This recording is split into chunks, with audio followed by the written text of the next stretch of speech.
Okay, we are live, but we'll let it breathe just for a moment here, gang. Hang tight. Hang tight. We'll get this party started proper. Very excited to talk with y'all. It's been lots happened really since we were able to do our show. Welcome in, everybody. It is the Mile High Huddle podcast. I'm your host, Chad Jensen. With me, my fellow football priest. You know him, you love him. He is the deputy editor of MileHighHuddle.com, Zack Kelberman. Zack, the Denver Broncos went into the 2023 NFL Draft with 5 picks. They came out with 5 picks, but definitely not in the order that anybody really anticipated. So before we get too far down the rabbit hole, first things first, your gut reaction to the 2023 Broncos draft class. I know a lot of people are surprised at the way the Broncos went. The way they operated says to me, Chad, they feel that they're a lot closer to competing than people expect them to be. They drafted like they were a team that was, a wide receiver away or some linebacker named Drew Sanders away. They didn't draft for need, which is good. They drafted, and I like the aggressiveness and the confidence they have in the roster. You can make the case as to they shouldn't have traded a future pick for a cornerback, or maybe they shouldn't have waited until the 7th round to get a center, but they didn't have any real, truly pressing, glaring needs heading in, and I feel like they addressed most of them, including with the trade of Adam Troutman. It was kind of crazy. I mean, I guess, even a blind squirrel is going to find a nut once in a while. But I thought it was kind of cool, Zach, that Chad Reuter of NFL.com, one of his last mocks that he did, he mocked Drew Sanders to the Denver Broncos at the very selection in which the Broncos landed him. So, hey, it's an imperfect science. It's really guesswork, but credit to him. I'm overall, Zach, quite stoked on what the Broncos did. If I had one nit to pick, it's that, A, they waited till the draft was almost over to do anything about the offensive line. And they didn't draft a tackle. They didn't really, invest in a tackle, at least obviously not in the draft itself. Now, we'll get into some of the additions that were made in the college/undrafted free agent ranks, but that's the biggest nit. Really, it's the only nit that I have to pick. I mean, you could, like you mentioned, talk about giving up a 3rd rounder to go up and get Riley Moss, but I think overall it was really cool. The Broncos managed to maneuver, albeit just a few picks, barely into the 2nd round to get Marvin Mims. Like, I didn't think they would have necessarily the firepower, for lack of a better term, to even get that just a few picks up to the 2nd round. So they got a 2nd round pick, Marvin Mims. There's some good precedent for the Broncos having some success with 2nd round wide receivers, though it's not perfect. I liked what they did with Riley Moss, and I loved how Sean Payton addressed the quote-unquote white corner topic in his post-draft presser, just tackling it straight on, comparing him to Jason Sehorn. But overall, I really like this draft class, and I thought it was cool to see how Sean Payton and George Payton kind of maneuver, because George Payton, Zach, he's more known for stockpiling, playing it safe, trading back. Sean Payton, his reputation is more about, hey, if our guy's there, if we got to package something to move up to make sure we get our guy, we're going to do that. And I think they kind of walked the line together. It was interesting. Yeah, one guy is making 18 million, the other one's making probably 5. So, Sean's wearing the big pants in the relationship for sure. I agree about the center, but maybe we take Sean at his word when he said that Lloyd Cushenberry's our guy. Maybe he really does see Cushenberry as the starter. The thing that jumped into my mind, and maybe I'm not the only one, when they took Marvin Mims, I was a little surprised they traded up and they got a receiver a little surprised that they took a receiver there, but there's no excuses. That should be the Broncos' mantra for 2023, especially Russell Wilson for him. There are no more excuses on offense. You hired Sean Payton, getting better coaching, play calling. You improved the O-line. You got a running back in Samaje Perine. You're bringing back Jerry Jeudy, Cortland, we think, KJ Hamler. Now you're adding Marvin Mims. You took a tight end. You traded for a tight. I mean, every core spot around Russ has been upgraded, and if he sinks or swims now in 2023, it's all Russ. So no more excuses. Road Glide Nation jumping in early with a super chat. Really appreciate that, big dog. Thank you. It says, good evening, MHH. How are you guys feeling about the draft, and what is your thought on the undrafted signings? What are the chances of any of them making the roster? There's some good chance. The any college free agent that signs with the Broncos always has a pretty good shot. Like of all the teams in the NFL that kind of level that playing field for undrafted rookies, it's the Denver Broncos. What is it, Zach? 19 out of the last 20 years, a college free agent rookie has made the final roster. It might even be 20 out of 21 now. I mean, it's a storied history with undrafted free agents, but I feel pretty good about the draft. I probably say, Zach, I probably give it a B plus. The draft. I got a couple of. I mean, with the tools they had going in, I think they made about as much hay as you could hope. With one exception, as I said, offensive tackle, nothing there. Waiting till the seventh round to get O line, but they grabbed Drew Sanders, who it'll be interesting to see exactly how he fits in. If he's going to end up being more off ball, like he kind of transitioned to at Arkansas, or if he's going to be more of an edge guy. I mean, he was a 5-star recruit, Zach, that was recruited by Alabama to get after the passer. And even last year for the Razorbacks, 9.5 sacks. So I don't want to say that they ignored edge because we don't know yet exactly what they have in mind for Sanders. But overall, I feel pretty good about the class, and I'm still getting to kind of learn about some of the names in the college free agent list of signings. They also ignored D-line, which I thought was surprising. There's not much depth to be had there, so they waited until the seventh to address O-line, and nothing for VJ in the front three, depending on the scheme he's going to run. But I do like overall the way they operated throughout the draft. Again, the confidence, the mindset they have, and also like Chad said, the dichotomy between Sean and George Payton. So I'll give it a B plus. I think it was a pretty good haul. David McElrath, a.k.a. the Papa Bear himself, in the house. Great to see you, my friend. Appreciate the super. He says, good evening, Broncos country, Chad, Zach, Dylan, and Deacon Scott. Personally, he says, I'm happy with the draft. 5 players that can help immediately. Hashtag Buckham. Nay, 6 players, if we're talking about draft, that can help immediately because, I mean, we've mentioned him a couple of times, Zach, but Adam Troutman, who, you know, when the Sean Payton led Saints drafted him back in 2020, man, he came from small school Dayton, but Sean Payton was like gushing about this dude as a bona fide true Y tight end. That's a guy that plays more in line. And look, he started, I don't have it up in front of me right now, but he started something like 20 games for the New Orleans Saints over the past 2 seasons. So you got a starting caliber Y tight end out of it too, albeit a 4th-year guy going into a contract year, on top of, in the second round, Marvin Mims, wide receiver, that you traded up for, Drew Sanders, the edge rusher out of Arkansas / inside linebacker. We'll see what he does. Riley Moss, corner out of Iowa. You got J.L. Skinner, who tore his pec. This is the only kind of bummer thing about Skinner is he did have a pectoral tear right before the combine, so we'll see how that affects his outlook, Zach, for 2023 in the 6th round. And then 7th round, Alex Forsythe, the center out of Oregon. So I feel pretty good about it.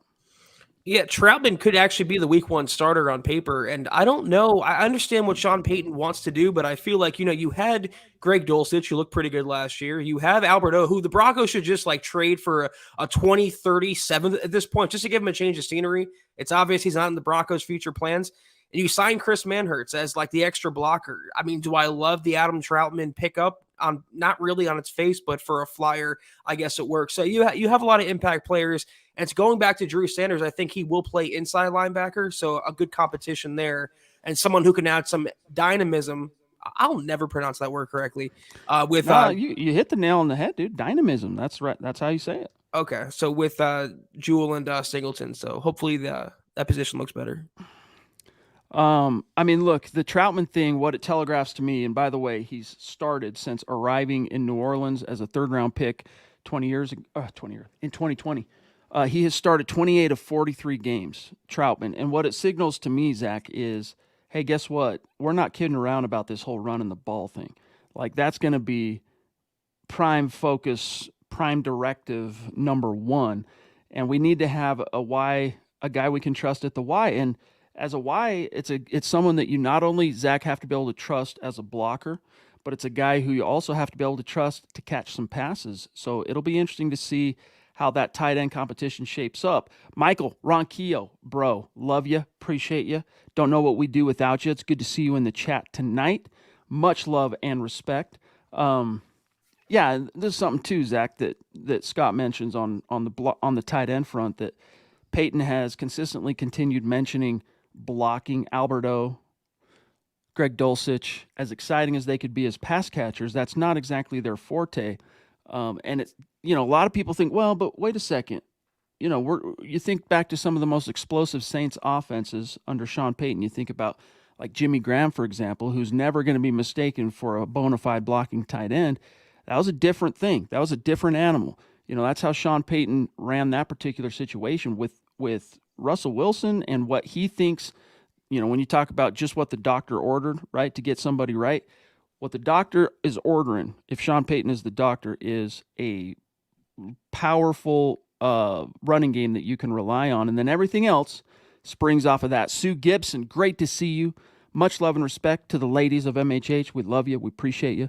She says, kudos to Nick, Lance, Eric, Carl for doing a superb job doing the draft. Great job. Yes, indeed.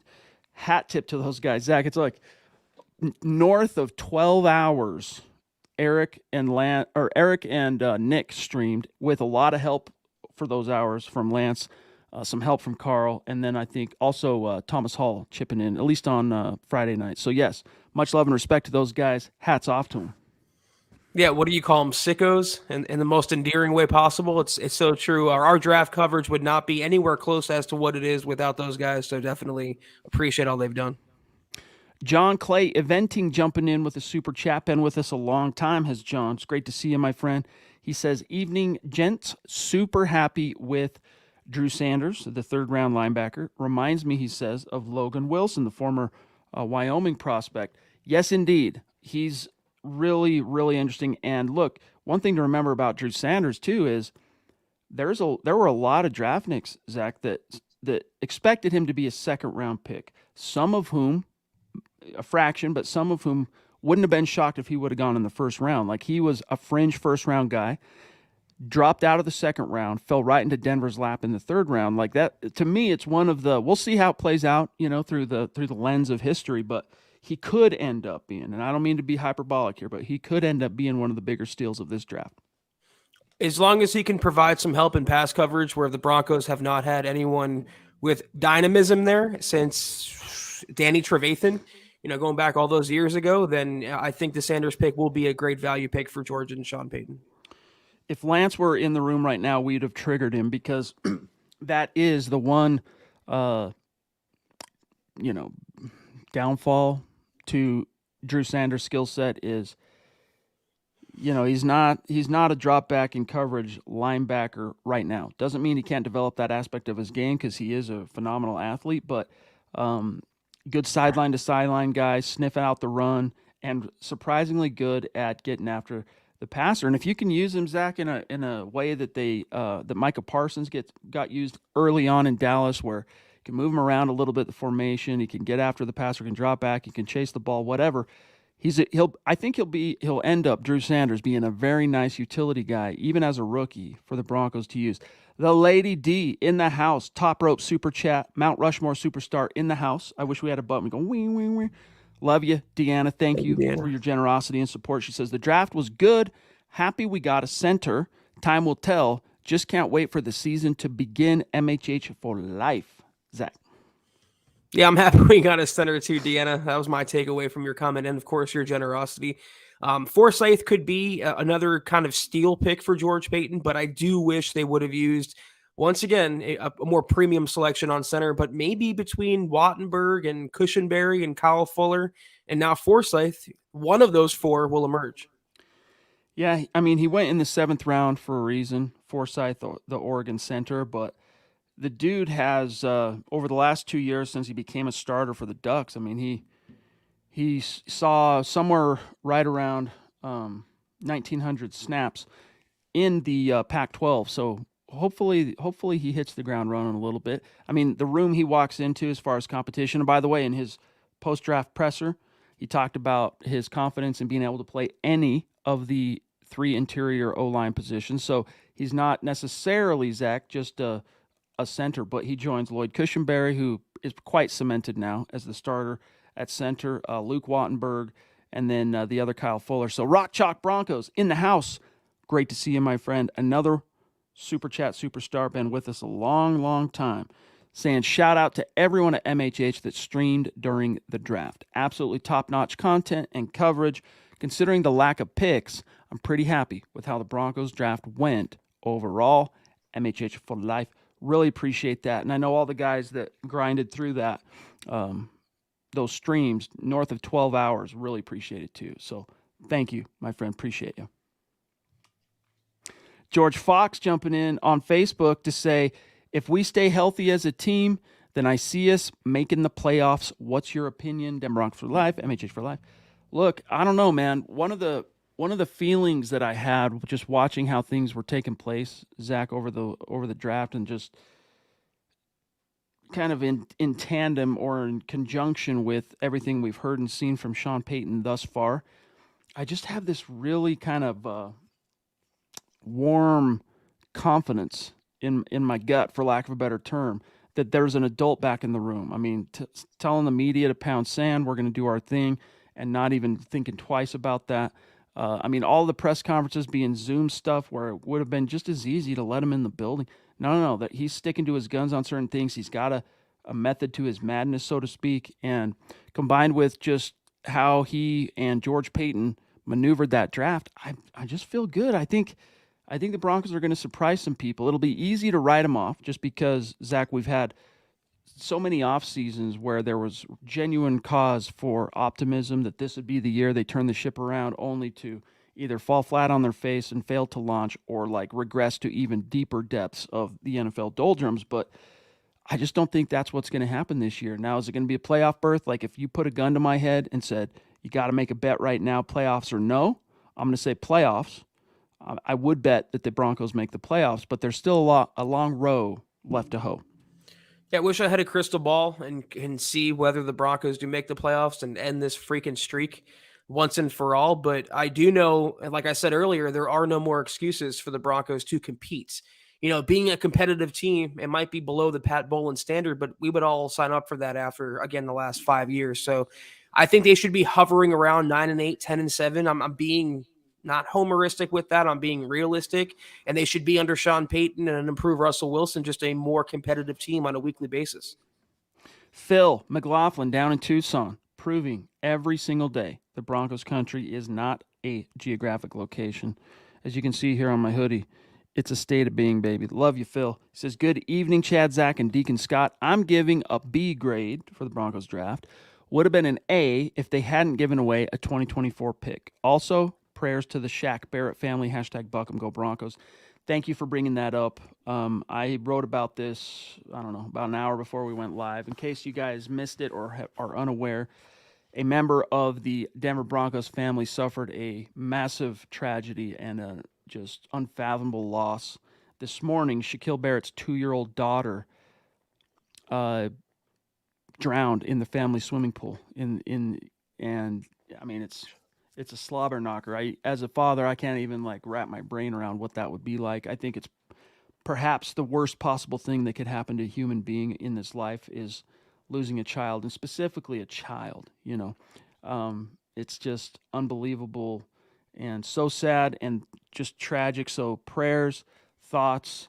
The Broncos released not a statement per se, but they sent some love to the Barrett family. So did his former teammate Justin Simmons. So yeah, just an unbelievable tragedy, and our hearts go out to the Barrett family.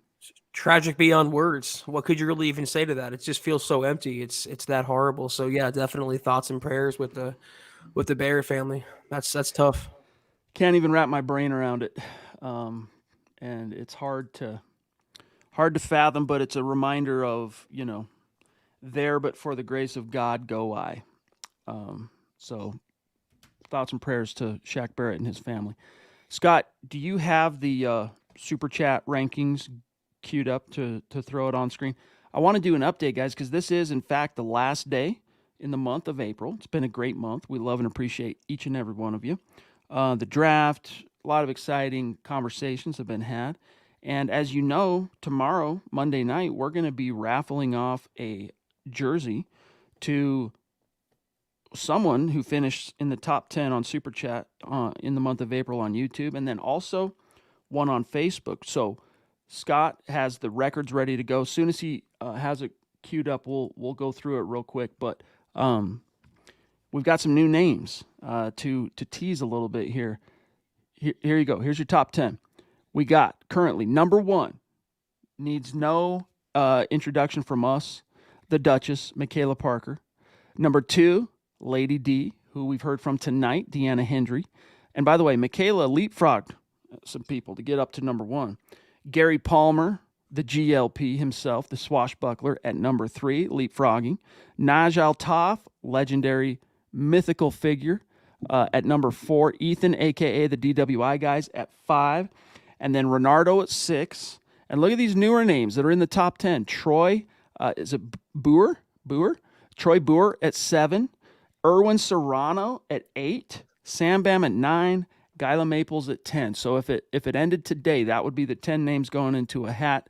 It would obviously, the tickets in that hat would be weighted towards the top 5. But as you saw from our last drawing, even the people in the second 5 of the top 10, they have a shot at winning. So love you guys. Appreciate each and every one of you. And then just a couple names outside like David McElrath, Mark Schrader. So you're in the running, but today is the last day. So much love and respect. Appreciate you guys. All right, Zach, let me just throw some of these names out here. The Broncos signed as college free agents. All right. A couple of these names I might butcher, but Illinois offensive lineman Alex Palzewski from Central Michigan also is the edge Thomas Incoom. Is that right? Oh, yeah. Wait, we got something cooking on that front.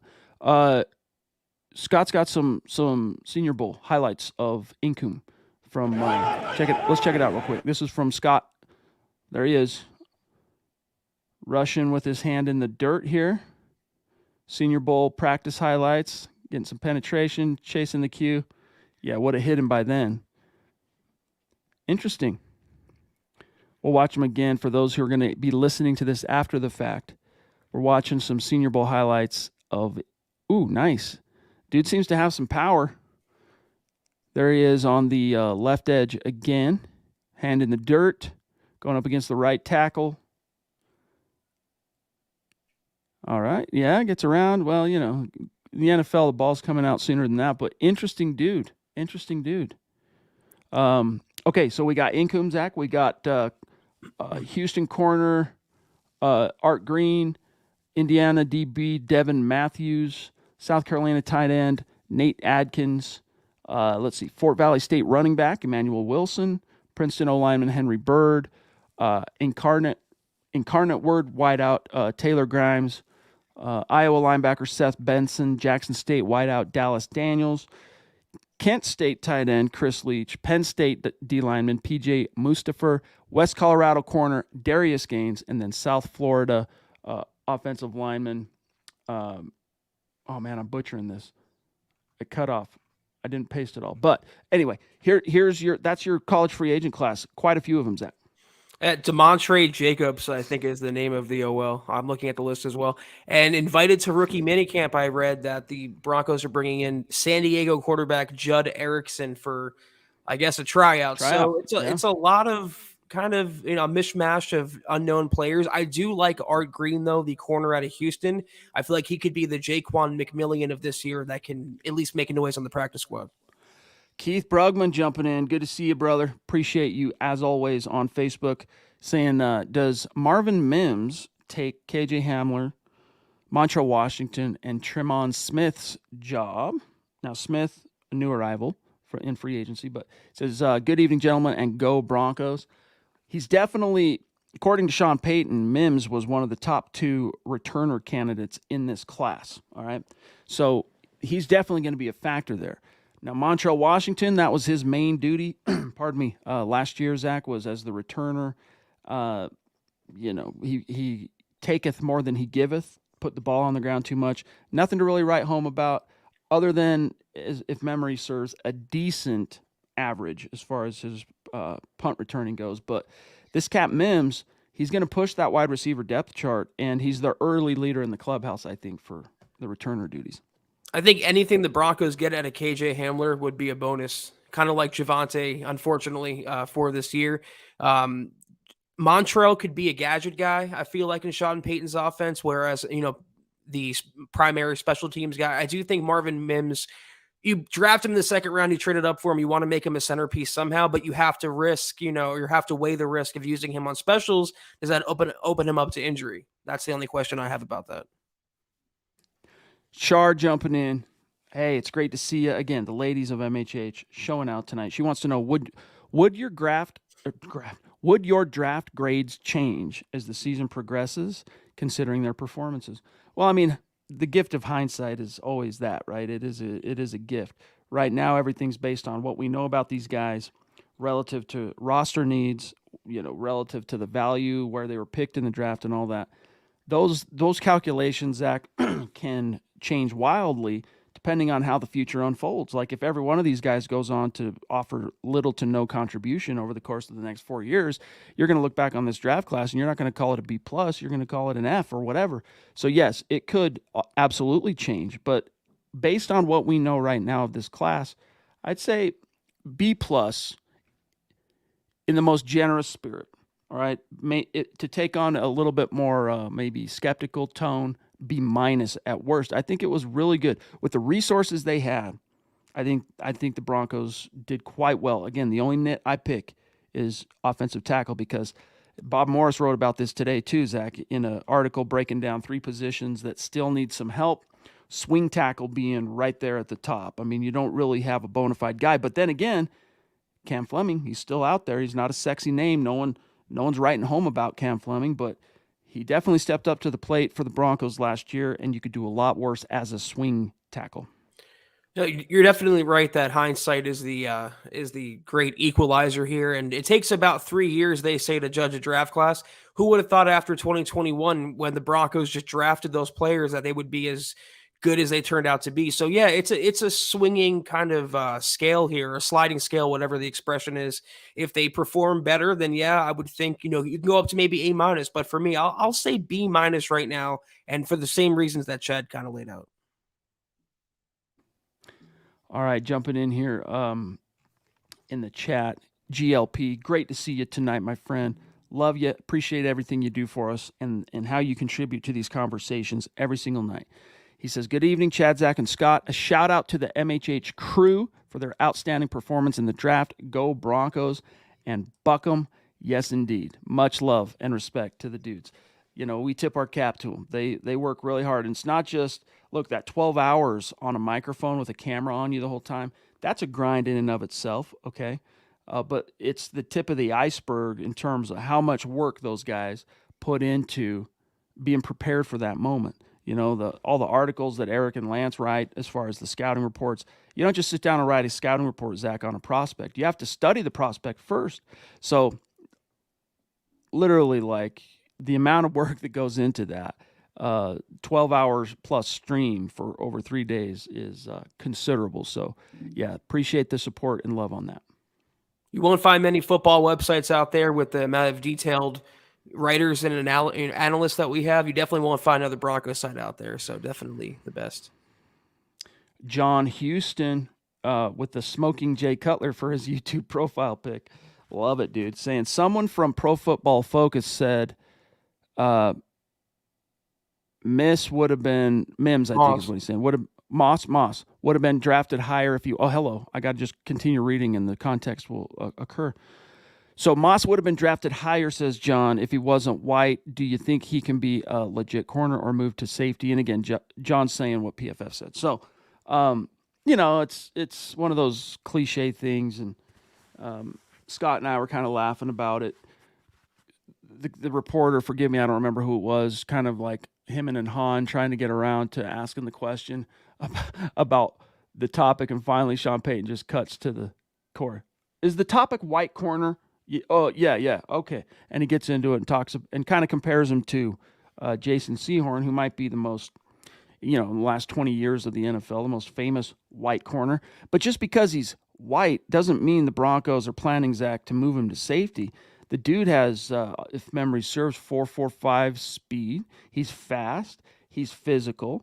Whatever they ultimately plan on doing with him, though, I do think that kind of like what you saw from Justin Simmons, if you can remember when the Broncos first drafted him out of Boston College in 2016, My guns were bigger than his. Like we're talking about, he was a skinny 6'1" safety. Even George Payton, Zach. If you think back to when he was first hired as GM, and someone asked him about what when he was with the Vikings, did you like Justin Simmons? It might have been after they re-signed him. I don't know.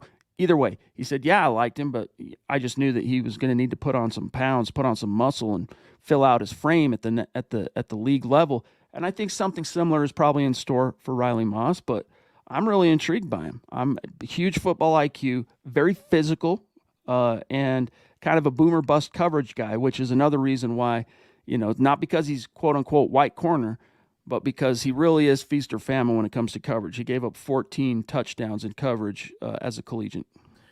Man, I am so sick of race being dragged into everything, and leave it to PFF to take that low hanging fruit. My opinion is I don't care if he's white, black, purple, green. If he can play cornerback, he can play cornerback. And I do think he'll help out the Broncos in that secondary. And if they want to play him at safety, they can. Position flexibility is a wonderful thing in the NFL, especially for someone like Vance Joseph, who in Arizona moved several of his players around on defense. So I like the Riley Moss pick. I'm not too mad at it, but to bring the barometer to white, versus black, literally, I think is stupid. Gina on Facebook, great to see you tonight. She says, great draft coverage from the MHH team. I'm excited, she says, to see Sean Payton putting these guys to work and keeping focused. Very, very kind of you. Thank you, Gina. Appreciate the support. And I know all the draft dudes really do as well. And yeah, right now, Zach, these are, balls of clay that are about to get molded by Sean Payton and his staff. And I'm feeling pretty good about it. Tommy Shields with the super. Thank you, buddy, saying, I love the picks. Finally addressed inside linebacker, and I love the Mims pick. We drafted dogs with the double G, the D-O-double-G. Love it. Thanks, Timmy. It's what's funny, too, about Moss is so many Broncos fans were screaming for Denver to address cornerback. And the Broncos go out and aggressively address cornerback, and now that's an issue as well. I mean, you can't please everyone, but the Broncos did go about the draft, like I said, knowing what they had to do and accomplishing that with confidence. David with another super chat tonight. Thank you, my friend, saying sending prayers toward the Barrett family. And he says, I've been there. I'm sorry to hear that, man. I can't even imagine what that would be like. So sorry to hear that you have had to experience that in this life. But yes, thoughts and prayers for the Barretts. If you missed it earlier, Shaq Barrett's 2-year-old daughter passed away this morning, drowned in the family swimming pool. So just horrible tragedy. All right, so Zach, we are at 33 minutes. We're doing pretty good. But if you guys have any burning topics you want us to get to outside of what we've already covered tonight, get them in the chat. Clayton, always great to see you, my friend. Reminding everybody to smash the like button and share it, guys. Share it. It's honestly, liking it is huge for us. When you like a video, it's huge for us. It's equivalent to throwing down a super chat. It really is. It means a lot in terms of how this content can reach other Broncos fans like you. Sharing, though, is taking it to a whole other level. I mean, one share to us, I don't know, Zach, would probably equivalent to like a $20 super chat in terms of the impact it makes or has the potential to make, is probably a better way of putting it, on MHH. So thank you for that reminder, Clayton. You're a stud. Great to see you tonight. The Duchess, currently in pole position, number 1 in the MHH super chat rankings in April. Love you. She says, I was happy with the draft, especially the linebacker, Drew Sanders from Arkansas. Heard he can cover pretty well, tight ends and running backs. I give it an A-. I don't know. Eric Trickle, Lance Sanderson, they're a little skeptical about that in his toolkit. I think Nick is too, if I remember right. Yeah, because when I copy edited the article that Nick wrote, Zach, of the Chad Reuter mock draft where he mocked Drew Sanders to the Broncos in that same selection he was taken, that's not his strong suit, is not coverage. Doesn't mean he can't do it. It's just based on what has been seen from him at the college level. That's a bit of a gray area. So, but hey, still a ball of clay. Still very young. 5-star recruit when he signed with Alabama, dude. This kid could end up being one of the steals of the draft. First round caliber guy Broncos got in round 3. And no disrespect, but he's not Josie Jewell and he's not Jonas Griffith. There's like new blood at the position, which I appreciate. So maybe it was the VJ influence. Like I mentioned, he had two pretty high value inside linebackers in Arizona, or at least linebackers. So maybe he had some influence in the draft room as well. VJ, his last year as head coach, and we know that his first year as head coach in Denver, he wasn't all that, let's just say, involved in the draft. But his second year, he was more involved, and that was when the Broncos landed Josie Jewell in the fourth round out of Iowa. So probably does have a little bit to do with Vance Joseph. And then, of course, as you mentioned, we know what weapons he had in Arizona. So, Rock Chalk, we didn't mention Young State running back Jaleel McLaughlin. He's got some good speed, 4.4 40, 4.4 440, and highly productive, put up some significant numbers. Yeah, I mean, that's true. That's true. Thank you for the assist on that, my friend. What do you think this means, Zach? We briefly touched on this Thursday night as the first round was kicking off before we signed off and let the draft dudes do their thing. That a couple days prior, I'm banging the table for, hey, you know what? You still need a little depth at running back. Give Philip Lindsay a call. Then we find out he reaches out to Chris Thomason of the Denver Gazette, and we learned that his camp has talked to the Broncos about potentially returning.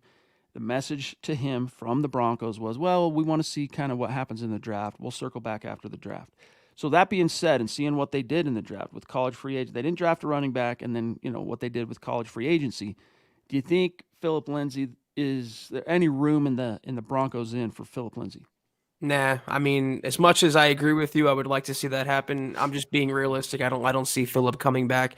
The fact that the Broncos did not use a draft pick on a running back says more about Latavius Murray, who they left the door open for pre-draft to come back to the Broncos running back room, but they appear content to be going forward with a returning Javante. You have Samaje Perine, you signed Tony Jones.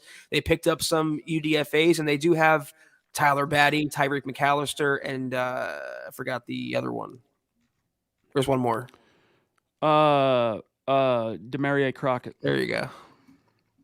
So We pride ourselves on knowing all 90 guys on the roster, and sometimes our recall in the moment when the chips are down takes a second sometimes, but we do the best we can. Phil, does anyone know where Fort Valley State is, and what's the story on signing Emmanuel Wilson? Scott's helping us out here. And you got to remember, Scott came from the recruiting world, all right? So especially as it relates to the South, okay, this dude knows the high schools.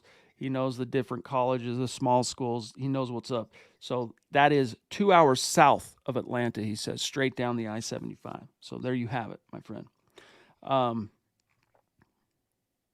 right. So, Zach, we've tendered our early, maybe way too early grades, right? Like you grade it based on what you know of these guys right now, and then that's also in tandem with what the needs were and the value of where these guys were drafted. We're basically living in B land, right? When we talk about grades here, that's pretty good. Like my son comes home from school, all right, my teenager, and I say, "How'd you do on the test?" And he says, "I got a B, I got a B plus, I got a B minus." I'm still giving him some props. I'm giving him props for that. I'm like, hey, not an A, but hey, that's not bad. B's still really, really good. So that's how I'm feeling about this class right now. yeah, with the ability to still grade higher if the picks pan out. But a comment mentioned earlier that I think is very prudent here.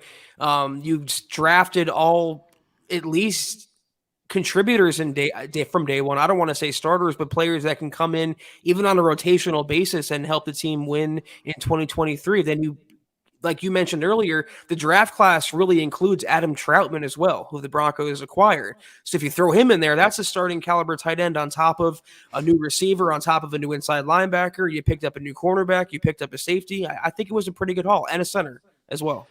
I thought it was cool too. Sean Payton talked a lot about, he mentioned this multiple times at the different post draft pressers that the Broncos held, that he and George Payton had a, quote, clear vision for what they wanted to achieve.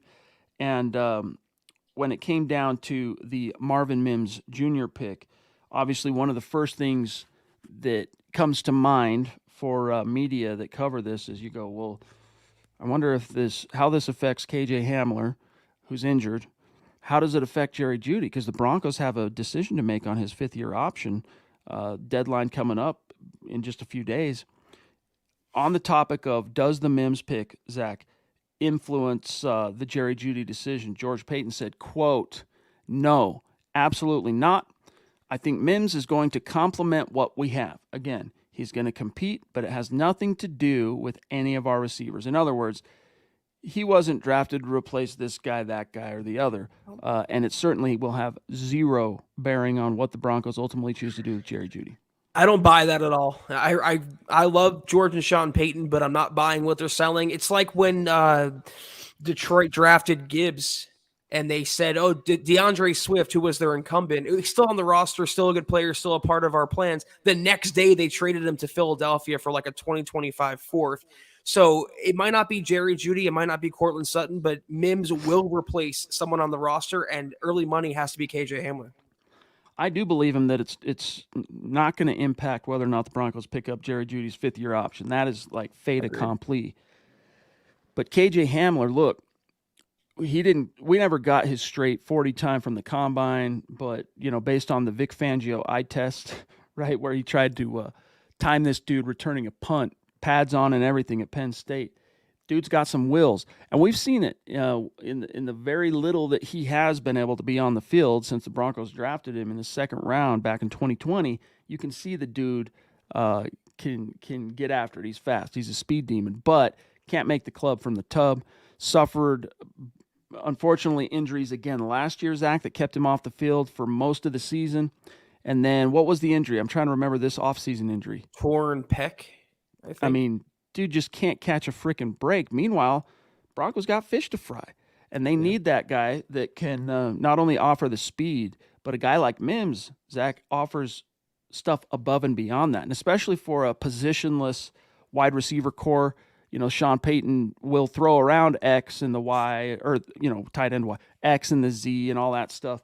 But really, he likes to move these guys around and keep defenses on their heels. Mims is basically circle him now as your number 3 wide receiver, which, as we know, is probably starter. Even though the Broncos are going to be running a lot of 2 tight end sets guaranteed this year, he's going to be seeing, I think, starter snaps in 2023.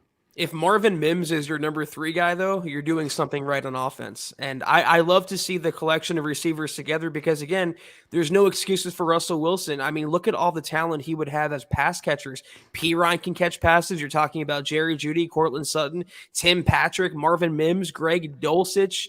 They want to play Albert O. They can even throw him out there as well. A lot of guys with natural pass catching ability. So, again, no excuses for us. It's all out there for him. I mean, it's exciting, right? Like you almost forget. Oh my gosh, Tim Patrick's on this roster. Like Tim Patrick's coming back. I mean, we know what he can do when he's on the field. I mean, I think he's a guy that if you didn't have a Cortland Sutton in a Sean Payton scheme, under the assumption that Russell Wilson will at least be better. How much better, we'll see. But in the assumption that Russell will be better, like Tim Patrick's a guy that could be your slant god, right? Your Michael Thomas, your Marcus Colston of the days of New Orleans past. Appreciate that third super chat tonight, David. Appreciate you, big dog. You're a prince. But yeah, I mean, that's just what he does on the grass. Plus, you bring what he brings to the table, Zach, as a leader. I mean, most of the picks were on the defensive side. The focus was pretty clearly on the defensive side, but the offense has some studs. It's just a matter of getting that quarterback play where it needs to be. And that's why the emphasis, again, is so strongly on getting that running game going, power, and just insulating that pocket, insulating that situation for Russ so that he can be nursed back to that level. And that's what it's going to take. It's going to take a little nursing to get him there. But we do know he's upset about it. KJ Wright, former teammate linebacker with the Seahawks, said Russ is upset over the film he put up last year. So it'll be fun to see how it shakes out. They have the horses, and I beyond Marvin Mims, the most underrated signings or additions the Broncos made are Ben Powers and Mike McGlinchey, because it all starts up front for Sean Payton. Whether you pass the ball or run the ball, those two alone are going to make the offense so much better. Man, Michael Ronquillo is just throwing down, brother. Love you, appreciate you. the encouragement, the support. Big boy stars, like Thank you, big boy Michael. stars. So, Mike, we love you, and everything you do for us. You're a stud. Thank you. Phil wants to know: are we re-signing Kareem Jackson? It's interesting because before the draft, there was a story leaked out that the Broncos had offered Kareem Jackson a contract, and he hadn't taken it because probably not exactly what he was hoping for as far as the compensation. But then they went Zach and drafted J.L. Skinner, Boise State. Plus, you've got Riley Moss, who maybe they envision him more as a safety. We don't know yet. We'll see. What do you think about Kareem's prospects of coming back now?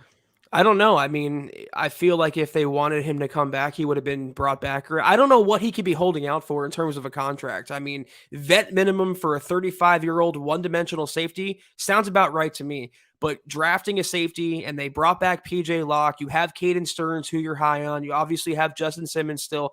I don't see the need for Kareem Jackson, and I'm really hoping the Broncos finally move on and get some fresh blood there. And if it's true that the Broncos offered him a contract, Kareem, it's the league, man. You snooze, you lose. You snoozeth, you loseth. And the Broncos, they're not resting on any laurels. They're not waiting around pinning all their hopes on whether Kareem calls them back. And so, yeah, we'll see. But the one thing, the fly in the ointment here on Skinner is that he is injured. And I think he will probably end up having enough runway to make some kind of an impact this year if the Broncos absolutely need him to. But is he going to be able to compete in training camp? Because that's usually a huge dictator of later round rookie guys. It doesn't matter what the position is. Like if you're sitting on the sideline rehabbing, Zach, for all of training camp and preseason, the odds of a team ever turning to you, even if you get healthy enough to play as a rookie, are slim unless they have no choice. Like the injury bug just decimates a depth chart and they got no choice but to turn to you. So, Kenny, what's up, dude? Thank you for the super chat, my friend. He says, glad I got to catch you guys again. Thanks for the great show. MHH for life. Kenny, you're a prince. Don't change. Albert, the Mile High Dutchie, joining us as well. Great to see you. He's got his YouTube profile pic updated too. That's awesome. He says, I really like the Skinner pick. Not much of a fan of the center. Doesn't fit the scheme. Well, I don't know, man. You got to become an expert. That's one of the challenges when you get a new coach, right? Is you got to then become an expert on what their scheme is. Even once, Zach, you get a little bit of a bead on what you think that scheme is going to be, a guy like Sean Payton, who is such an innovative dude, all right? He's like on top of every single cutting-edge development in NFL offense at all times. And then he comes to the Broncos, and it's a unique situation. This is not Drew Brees' era. I mean, really, the only thing Drew Brees and Russell Wilson have in common relative to Sean Payton is their size, right? As far as their height is concerned. Two totally different quarterbacks in terms of how that sausage gets made. And so there's going to be a lot of carryover, what I'm getting at here, Zach, from his New Orleans stuff that we saw for years and years. But I have a sneaking suspicion that what it looks like in Denver with this collection of personnel and just the demands of this situation could end up being quite different than what it looked like in New Orleans. Yeah, I mean, you said what I was going to say in a short way. Coaching could make the difference. If a player doesn't fit the scheme coming onto the team or coming out of college, that's why you have Sean Payton. That's why you defer to Zach Strief, the new OL coach. So maybe Forsythe doesn't start from day one, but if he can be even a reliable backup, I'll take it as a 7th-round pick. Mike, great to see you tonight, big dog. Thank you. Appreciate you. He says, we definitely go into the playoffs this year. I feel good about it, my friend. Not going to lie. Not going to lie. Zebulon wants to know, is there a list of undrafted guys yet? Yes, there is. There will be an article up on it. Oh, my goodness. There will be an article up on it at milehighhuddle.com shortly after tonight's pod. Wow. So keep an eye out for that. We dished on it, though, earlier in this stream. We have a massive Deanna bomb here with just huge generous super chat. Lady D, she's saying, have a great week, everyone. I tell you what, Deanna, that's about the best possible footing you could help Zach, myself, and Scott start our week with. So thank you so much. Such great, amazing generosity. Love you so much. So generous. Thank you. I don't know what to say, Deanna. You literally leave us speechless and tongue tied for all the best reasons each and every single freaking time. Thank you so much. Thank you.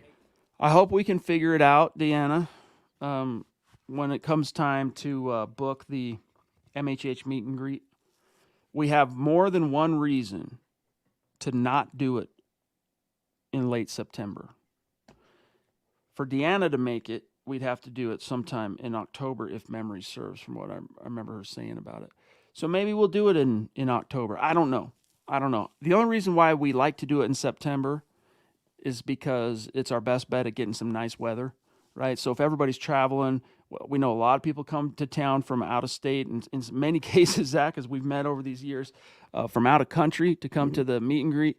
We don't want them, making that trek, and then we're like, hey, meet us at the bar across the street from the stadium because it's too dang cold or the elements are too gnarly to hang out. That's where we'll be. So anyway, we'll see how it shakes out. But Deanna, love you so much, and I hope we do get to hang out with you later this fall. And it's looking like May 11th, by the way, is the schedule release date. That's what the NFL is aiming for. So we'll know after that point when we're doing the meet and greet. Deanna, thank you so much again. Yeah, less than 2 weeks away. We're gonna know, and we'll put plans in motion as soon as that is released. But again, love you so much. Thank you, Deanna. Thank you, Lil. Appreciate the kind words, my friend. You're a prince. Okay,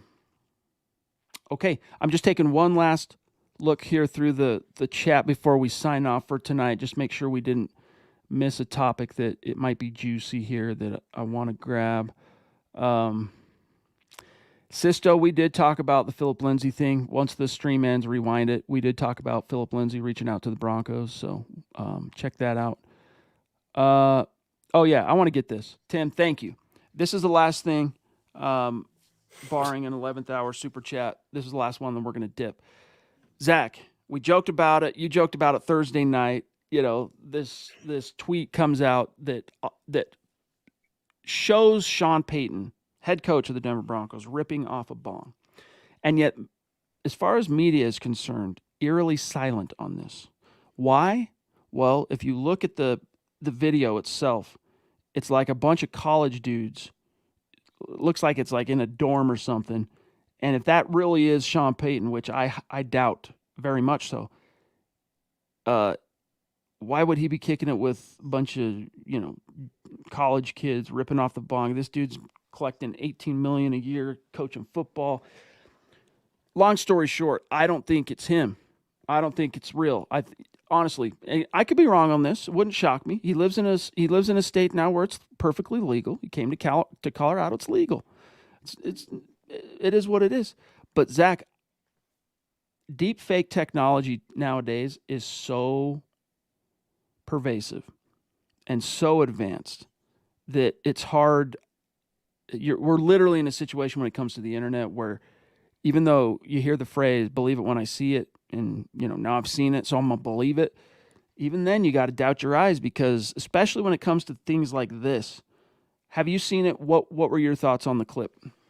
Yeah, we talked about it Thursday. I was very taken aback. I didn't expect Sean Payton hitting a bong to surface on my Twitter feed, but here we are. I did read or see that it was from 2018, apparently, like before the draft back then. But even then, you're right. It could be a deep fake. It could be altered. It could be someone who looks like Sean Payton. I don't know the context of the video. I thought first glance like he was with his son or his son's friends or whatever, but does he have he has one child, right? And it's a girl, so it wouldn't even. He has two? Oh, yeah. He has a son, right? Yep. Okay, so it might be that, but I don't know what to make of it. But this is not 19. I'll say this about the topic at hand. This is not 1963. It's 2023. It's marijuana. I mean, even the NFL itself relaxed its stance on marijuana for players. I'm not saying it's the right thing to do, but he's in Colorado. Even if it was now, I don't see it as too big of a deal. So, plus, it is. Let's say, Zach, just for the sake of argument, that it is very taboo, and that it's the worst possible thing or whatever. If Sean Payton were, even if this was 2018, right, and maybe he's not in his perfectly right mind because he's ripping off a bong or whatever. If I'm looking around and I just ripped off a bong and I see dudes filming me and I'm a famous head coach in the NFL. Am I allowing that to happen? Even in an altered state, am I allowing that to happen? No way in hell. So if it's genuine, and I have my doubts big time, if it's genuine, he was in the presence of people he trusted, and so didn't even think, to make sure that wasn't filmed, or if it was filmed, delete that. So I don't know. I have my doubts. Could be genuine, Zach. It very well could, but I really do have my doubts of the veracity of that video. Well, if what was in the bong it was actually worthwhile, maybe he forgot the camera was on him. Maybe he forgot where he was, who he was. Those things tend to happen. This was pretty funny though from Harold Jean. I'd rather Sean Payton high than Nathaniel Hackett sober. That's the best way to put it. Zing, exactly. And again, hey, we are in 2023, and it's even if it's from 2018. The landscape relative to marijuana in the United States has changed quite a lot, and especially, obviously, in Colorado, the first state to legalize. So anyway, guys, great conversation. Love you. We're going to dip out of here, but we got some messages for you first. Yes, that was the MHH podcast. If you're not following us on Twitter, be sure to follow us at the MHH pod. You can follow the main account on Twitter at Mile High Huddle. Chad at Chad and Jensen, myself at Kelberman NFL, and Scott, our producer, at Scout Kennedy. If you guys want some merch, you know what it is, you know where it is, mhhmerch.com. Check it out if you haven't. And if you haven't as well, go to facebook.com/Mile Huddle Pod. Be sure you're liking that page and following that page. On Instagram, follow us at mile_high_huddle. And if you're on Apple, go to Apple Podcasts and leave your football priest a 5-star review for a chance to win some of that merch each and every single month. But if anything, please subscribe, like, and share this video and every video you see on the MHH channel. It really helps us grow and reach more Broncos fans just like you. That it does. I am pulling up the list here to give the shout-outs tonight. Our great Super Chat superstars and supporters on Facebook. On YouTube, we got to start with Road Glide Nation jumping in early. Thank you. The Lady D going off the chain. Seriously, Deanna, thank you so much. Michaela, the Duchess, David McElrath, Sue Gibson, John Clay Eventing, Rock Chalk Broncos, Gary Palmer, John Houston, Timmy Shields, Kenny Abeta, and then on Facebook, if it'll play ball, and it looks like it will, Michael Ronquillo just going off tonight. Thank you, bro. Phil McLaughlin, you demand. Shar, love ya. Mike, Reno, that is. Tim Hoffman, George Fox, Clayton Heron, Keith Brugman, Gina Cooper. Much love and respect. Can't wait to talk with you guys again tomorrow night. It's going to be a gas. We'll see you then. Take care. And as always, go Broncos.